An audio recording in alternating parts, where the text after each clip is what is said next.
Good morning. Today I discuss the difference of four factors in turning roundabout. First, turning when you go from turning left, uh, you're in the left lane, and turning right upon exiting.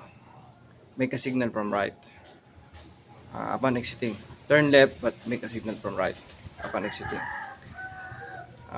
The difference when you turn left, you you are inside the left lane. The difference of turning left to straight is when you go straight, you're on the right, or you're on the left. Take note, the right and the left, but going straight. Next, uh, the difference of U-turn is when you go to the U-turn, you go to the left and turn with the left signal, and upon exiting in the end of your uh, lane, you signal from the right.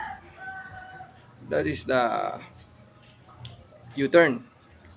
So difference, when you go to right turn, signal from uh, right, and you're on the right, nearest to the right, and ending in the right. That's my Conan method, uh, applicable in roundabout. So I make a traffic management plan, my Conan method, match butterfly and caterpillar in roundabout. So, uh, yun lang po, wala pong tinginan na